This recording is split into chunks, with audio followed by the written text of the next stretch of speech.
So we're back. We're going to talk about melee combat. Okay. So the first thing that we're going to talk about is why we get into melee combat in the first place. So opposing forces may capture enemy ships by boarding them. A captured ship is generally worth more victory points than one that is sunk. So, for example, the Donegal here, if you notice that little 6 VP down here, that's how many points he's worth sunk. If you capture this guy, he's worth double the points. So he's worth 12 points if you can capture. So there is definitely a good reason that you want to melee and capture ships. So let's talk about the process of melee combat.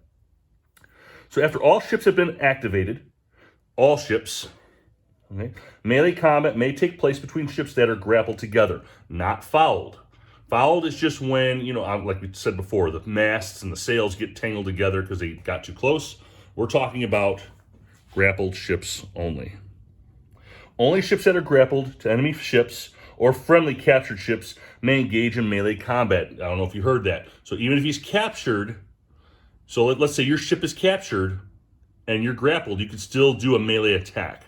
Active player gets to choose. He gets to select a group of 2 or more ships that are grappled to fight if he wishes to. He gets to decide if he wants to attack. If he doesn't, it goes to the non-initiative player. If they don't attack, then that's over with. Melee section is done. Melee rate limitation. A ship that is attacking cannot be more than two less rates than the other player. So let me give you an example. So these ships are in combat. The Donegal here is a 3. You see it in the upper left-hand corner. He's being attacked by the Aleyu. The Aleyu is a level 2 rate. Okay? The Aleyu can attack the Donegal. If we had a different rate altogether, let's say it's the Albion. The Albion wants to attack. The Albion is very damaged. If you notice, because he's damaged, let me fix this camera, he is a level 5 rate.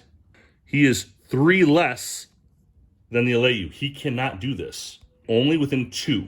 The Aleyu can attack the Albion here if they want to, but it can't be vice versa. He can't be attacked by him, and he can't be captured by him. Determining melee combat value. Prior to engaging in melee combat, the melee combat value of each ship needs to be determined. To find this value, we check the marine value of the ship. So remember we talked about that? So for the Aleyu, it is M4, right in that lower left-hand corner. M4, that's your marine value. And it's going to be the same for Donegal. Then we're going to add the command quality of all commanders on board. If the attacker has a ship grappled to 1 or more enemy ships, he may divide the ship's melee combat value as desired between each enemy ship. So if Aleyu here wanted to, just for a visual representation, maybe he's grappled to both ships. Let's just say they're all grappled here. He could divide those 4. He can go 2 here, 1 there, because you may have another ship grappled here. You may have another friend ship over here. So it depends on what you want to do. At least 1 point must be assigned to each attack, or the enemy automatically captures the attacking ship. At least 1 point must be assigned to each attack, or the enemy automatically captures the attacking ship. So Aleyu, if the Aleyu doesn't assign at least 1 point of damage, because let's say Aleyu's attacking, then this guy automatically captures him. So be careful when you're assigning ships to melee. You have to make sure you have points to give, all right? Because if this guy comes up all of a sudden and you put all of them here, right, but you announce the attack for both, but you didn't assign any points to both, just to this guy, he can come in and take your ship.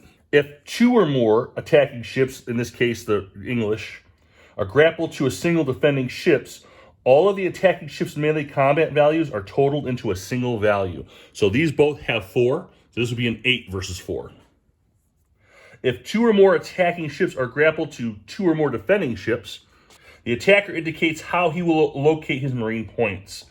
So if this is also, let's say all these are grappled, all right, and then you have to decide. You have to go between the different ships and decide which ones are going to be going where. Marine points on defending ships are not allocated. They remain with the ship to repulse any attack. So for example, if the Aleyu is being attacked by 2 ships, he cannot allocate anything to anywhere. Basically, these guys are jumping onto his ship. They have to stay here to help repulse the attack. Simple. So let's talk melee combat ratio. So once we find all the values, and remember, we're talking commanders involved. If there's a second ship that's grappled to the other ship, all those values get added. If there's more, if there's like 15 ships to grapple together, which can happen. All right, we have to figure out all those values, right? But once we figured all that out, we have to come up with a ratio, and this is called the melee combat ratio. Once the melee combat values of both the attacking and defending ships have been determined, compare the attacking value to the defending value in terms of a ratio. So in this case here, keeping it very simple, we have an M4 to M4, no commanders. So this would be a 1-to-1 ratio. We would round to the nearest whole value in favor of the side with the lower relative rate. So if there was odd numbers, it would go to Aleyu, all right? However, Aleyu's relative rate can also change. That 2 could become more for every 6 points of damage. So if she had 6 points of damage to her, she'd be no longer a 2 rate, she'd be a 3.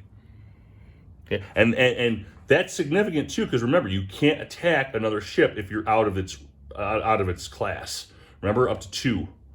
So in this case, Aleyu's good, but let's say she was a 5, right? And she has 6 points of damage, and now she's dropped down to a 6. She can't attack. So just something to think about. This ratio indicates the number of dice rolled by each side in determining the victor of the melee combat. The defender always receives at least 1. So in this case, if the English are defending, they always get at least 1 die, regardless of the numbers that they get. If the attacker cannot muster at least as many melee combat points as the defender, no attack may take place.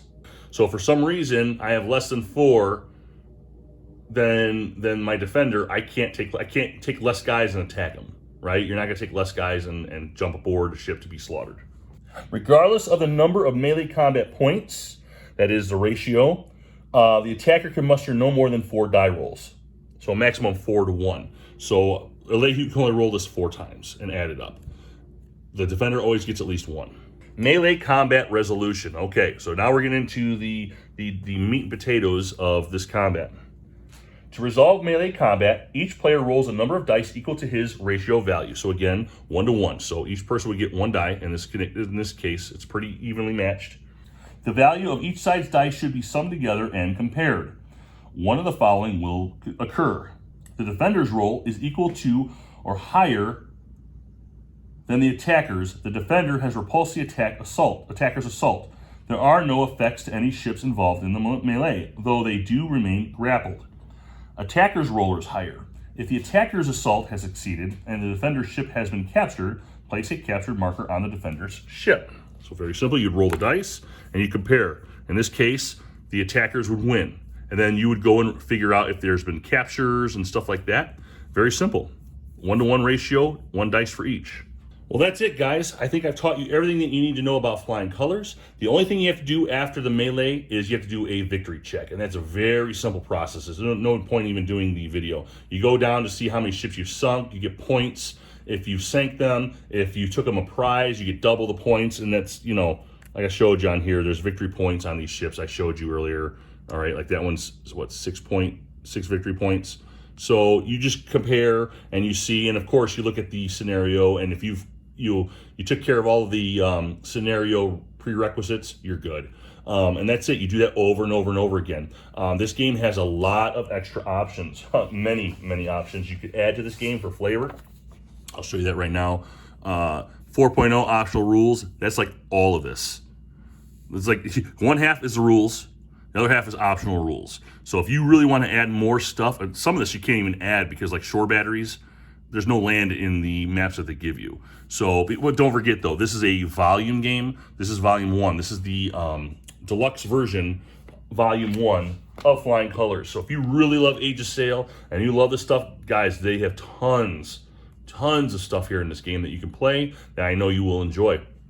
If you like this video, please like and subscribe. If you think there's any mistakes made, please cite a source and give me a comment. If there's some way I can make this a little bit better, please make comments, guys. It's the only way that people get better is by being criticized, and I openly welcome it. So thank you very much. I will put in the link my Discord channel if you want to join us for games. I play all the time. I'm always online. People are online looking to play stuff. Give us a shout out, okay? Have a great day, guys.